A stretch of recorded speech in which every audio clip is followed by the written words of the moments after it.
നമ്മുടെ ചിക്കൻ കക്ക ഉണ്ടാക്കാൻ തുടങ്ങാം. ഇവിടെ ഞാൻ ഒരു 1/2 കിലോ ചിക്കനാണ് എടുത്തേക്കണത്. നന്നായിട്ട് കഴുകി വൃത്തിയാക്കി വെച്ചേക്കണ ചിക്കനാണ് കേട്ടോ. എല്ലോട് കൂടി തന്നെയുള്ള ചിക്കനാണ്. ഇനി ഇതിലേക്ക് നമുക്ക് ഒരു 1/4 ടീസ്പൂൺ കുരുമുളക് പൊടി ഇട്ട് കൊടുക്കാം. പിന്നെ വേണ്ടത് ഒരു 1/4 ടീസ്പൂൺ മഞ്ഞൾപ്പൊടി. പിന്നെ നമ്മുടെ ഈ ചിക്കൻ ആവശ്യമായിട്ടുള്ള കുറച്ച് ഉപ്പും കൂടെ ചേർത്ത് കൊടുക്കാം. നന്നായിട്ടൊന്ന് മിക്സ് ചെയ്ത് കൊടുക്കുക. കൈകൊണ്ട് തന്നെ മിക്സ് ചെയ്ത് കൊടുക്കാം. ഇനി ഇത് നമുക്കൊരു 1/2 മണിക്കൂർ മാരിനേറ്റ് ചെയ്ത് വെച്ചിരിക്കണം. അപ്പോൾ ഇത് 1/2 മണിക്കൂർ ഇരിക്കട്ടെ കേട്ടോ. ഇപ്പം നമ്മുടെ ചിക്കൻ മാരിനേറ്റ് ചെയ്ത് വെച്ചിട്ട് ഒരു 1/2 മണിക്കൂറായിട്ടുണ്ട്. ഇനി നമുക്ക് അടുത്ത സ്റ്റെപ്പൊക്കെ നോക്കാം. ഇവിടെ ഞാനൊരു പാൻ എടുത്തിട്ടുണ്ട്. അതിലേക്ക് ഒരു വലിയ സവാള ഇങ്ങനെ ചെറുതായിട്ട് കട്ട് ചെയ്തത് അതിട്ട് കൊടുക്കാം. പിന്നെ വേണ്ടത് ഒരു തക്കാളി, അതും ഇങ്ങനെ ചെറുതായിട്ട് കട്ട് ചെയ്തേക്കുവാണേ, അതിട്ട് കൊടുക്കാം. പിന്നെ ഒരു 3/4 ടേബിൾ സ്പൂൺ ഇഞ്ചി വെളുത്തുള്ളി പേസ്റ്റ്. പിന്നെ വേണ്ടത് കുറച്ച് കറിവേപ്പില. കറിവേപ്പിലൊക്കെ കുറച്ച് കൂടുതൽ ഇട്ടു കേട്ടോ, നല്ല ടേസ്റ്റ് ഉണ്ടാവും. ഇനി ഇതിലേക്ക് ഒരു 1/4 ടീസ്പൂൺ മഞ്ഞൾപ്പൊടി ഇട്ട് കൊടുക്കാം. നമ്മൾ നേരത്തെ ഒരു 1/4 ടീസ്പൂൺ മഞ്ഞൾപ്പൊടി ഇട്ടിട്ടുണ്ട്. പിന്നെ വേണ്ടത് ഒരു 3/4 ടേബിൾ സ്പൂണോളം Kashmiri chilli powder. Kashmiri chilli powder തന്നെ യൂസ് ചെയ്യാൻ ശ്രദ്ധിക്കുക, ഒരു നല്ല കളർ കിട്ടാൻ വേണ്ടിയിട്ടാണ്. പിന്നെ വേണ്ടത് ഒരു 1/2 ടീസ്പൂൺ മല്ലിപ്പൊടി, 1/2 ടീസ്പൂൺ ഗരം മസാലപ്പൊടി, 1/2 ടീസ്പൂൺ പെപ്പർ പൗഡർ. പിന്നെ ഇതിനാവശ്യമായിട്ടുള്ള ഉപ്പും കൂടെ ചേർത്ത് കൊടുക്കാം. നമ്മൾ ചിക്കൻ ഓൾറെഡി ഉപ്പ് ഇട്ടിട്ടുണ്ട്, അതനുസരിച്ച് നോക്കിയിട്ടോണേ. ഇനി ഇതിലേക്ക് 1 ടേബിൾ സ്പൂൺ വെളിച്ചെണ്ണ ഒഴിച്ച് കൊടുക്കാം. ഇനി ഇത് കൈകൊണ്ട് തന്നെ നന്നായിട്ടൊന്ന് ക്രഷ് ചെയ്ത് കൊടുക്കുക.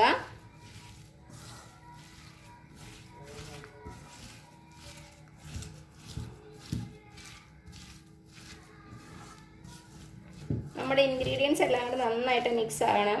അതുവരെ കൈ വെച്ച് നന്നായിട്ട് മിക്സ് ചെയ്ത് കൊടുക്കുക, നന്നായിട്ട് ക്രഷ് ചെയ്ത് കൊടുക്കുക. അപ്പോൾ എല്ലാം കൂടി നന്നായിട്ട് മിക്സ് ആയിട്ടുണ്ട്. ഇനി ഇതിലേക്ക് നമുക്ക് നേരത്തെ മാരിനേറ്റ് ചെയ്ത് വെച്ച ചിക്കൻ പീസസ് ഇട്ട് കൊടുക്കാം. നന്നായിട്ട് ഒന്നുകൂടി മിക്സ് ചെയ്ത് കൊടുക്കുക. ഇപ്പം നമ്മുടെ ചിക്കനും നമ്മുടെ മസാലകളെല്ലാം കൂടി നന്നായിട്ട് മിക്സ് ആയിട്ടുണ്ട്. ഒരു 1/2 കപ്പ് വെള്ളം ഒഴിച്ച് കൊടുക്കാം. നല്ല ചൂടുവെള്ളമാണ്. 1/2 കപ്പ് തൊട്ട് 3/4 കപ്പ് വരെ ഒഴിക്കാം കേട്ടോ. നമ്മുടെ ചിക്കനിൽ നിന്നും കുറച്ച് വെള്ളം ഇറങ്ങും, അതാണ് ഇത്രയും മതിയാവും.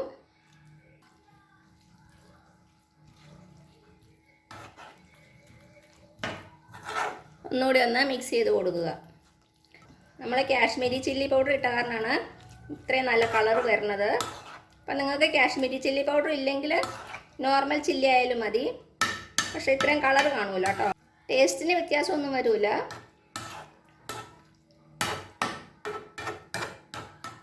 ഇനി ഇത് നമുക്ക് അടച്ച് വെച്ച് ഒരു 10-25 മിനിറ്റ് വേവിക്കണം. ഒരു മീഡിയം ഫ്ലെയിമിൽ വെച്ചാൽ മതി. ഒത്തിരി വെന്തങ്ങ് ഉടഞ്ഞു പോകരുത്, എന്നാൽ വേവ് വേണം. ഒരു 10-25 മിനിറ്റ് ആകുമ്പോഴത്തേന് നമ്മുടെ ചിക്കൻ നന്നായിട്ട് വെന്തിട്ടുണ്ടാകും. അപ്പോൾ നമുക്കിതിന് അടുപ്പത്ത് വയ്ക്കാം. ഇപ്പം നമ്മുടെ ചിക്കന് അടുപ്പത്ത് വെച്ചിട്ടുണ്ട്. ഇനി ഇത് നമുക്ക് അടച്ച് വെച്ച് കൊടുക്കാം. ഒത്തിരി ഹൈ ഫ്ലെയിമിൽ വയ്ക്കരുത്, ചെറു തീയിൽ വെച്ച് വേവിച്ചെടുക്കുക. ഇടയ്ക്കിടയ്ക്കൊന്ന് ഇളക്കി കൊടുക്കുക. വെള്ളം വറ്റുന്നുണ്ടോ എന്ന് നോക്കണം. ഇപ്പോൾ ഒരു 10-20 മിനിറ്റ് ആയിട്ടുണ്ട്. നമുക്ക് തുറന്ന് നോക്കാം.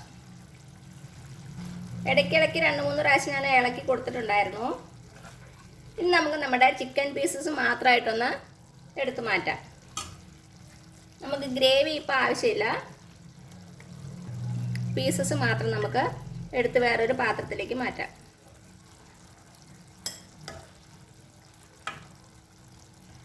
ഈ ഗ്രേവി കളയാനുള്ളതല്ല, നമുക്ക് ആവശ്യമുണ്ട്. ഇതിൻ്റെ അകത്താണ് നമ്മുടെ ടേസ്റ്റ് മൊത്തം ഇരിക്കുന്നത്.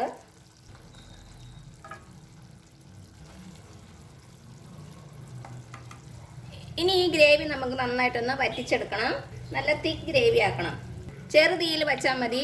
ഓൾറെഡി കുറച്ച് വെള്ളമുള്ളൂ, അതും കൂടി നന്നായിട്ട് കുറി വരട്ടെ. അപ്പോൾ ഇത് നമുക്ക് വേറൊരു അടുപ്പിലേക്ക് മാറ്റാം. അപ്പോൾ ഞാൻ വേറൊരു പാത്രം വെച്ചിട്ടുണ്ട്. നമുക്കതിലേക്ക് കുറച്ച് വെളിച്ചെണ്ണ ഒഴിച്ചു കൊടുക്കാം. ഇനി ഇതൊന്ന് നന്നായിട്ട് ചൂടാകട്ടെ. അതിൻ്റെ ഇടയ്ക്ക് നമ്മുടെ ഗ്രേവി ഇളക്കി കൊടുക്കാൻ മറക്കരുതേ. ഇപ്പം നമ്മുടെ എണ്ണ നന്നായിട്ട് ചൂടായിട്ടുണ്ട്. ഇതിലേക്ക് നമ്മുടെ ചിക്കൻ പീസസ് ഓരോന്നായിട്ട് ഇട്ട് കൊടുക്കാം.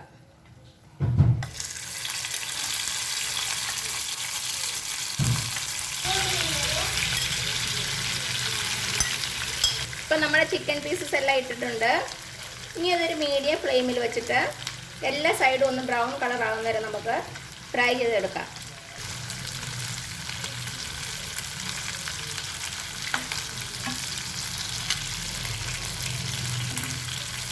എല്ലാ സൈഡും നന്നായിട്ട് മുരിഞ്ഞ് വരണേ. തിരിച്ചും മറിച്ചും ഇട്ട് കൊടുക്കുക.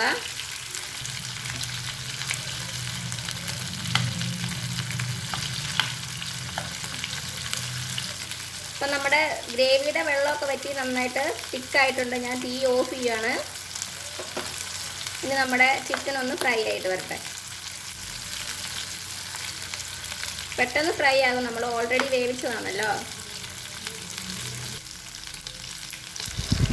ഇപ്പം ഇത്രയും മതിയാകും. നമുക്കിനി ഇത് എണ്ണയിൽ നിന്ന് മാറ്റാം. ഇത് കണ്ടോ, നമ്മുടെ ഗ്രേവി നന്നായിട്ട് തിക്കായിട്ട് വന്നിട്ടുണ്ട്. ഇനി ഇതിലേക്ക് നമ്മൾ ഫ്രൈ ചെയ്ത് വെച്ച ചിക്കൻ ഇട്ട് കൊടുക്കാം. ഉപ്പും മസാലയൊക്കെ കുറവാണെങ്കിൽ നമ്മുടെ ഗ്രേവിയിൽ ഇട്ട് കൊടുത്താൽ മതി കുറച്ച്. അതിനുശേഷം ചിക്കൻ പീസസ് ഇട്ട് കൊടുക്കുക. അപ്പോൾ എനിക്കിവിടെ എല്ലാം കറക്റ്റാണ്.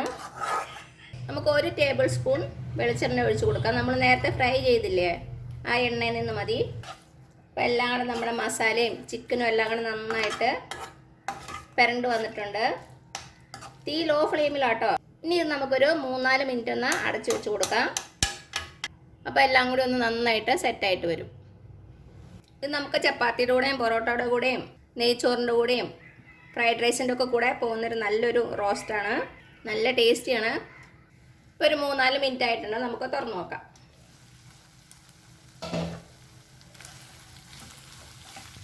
അവസാനമായിട്ട് നമുക്ക് കുറച്ച് കറിവേപ്പില കൂടി ഇട്ട് കൊടുക്കാം. ഒന്നുകൂടി ഒന്ന് മിക്സ് ചെയ്ത് കൊടുക്കുക.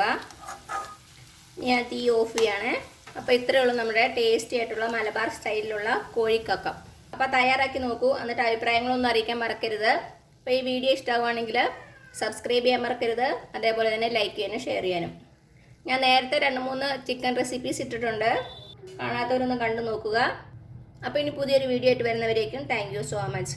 ബൈ.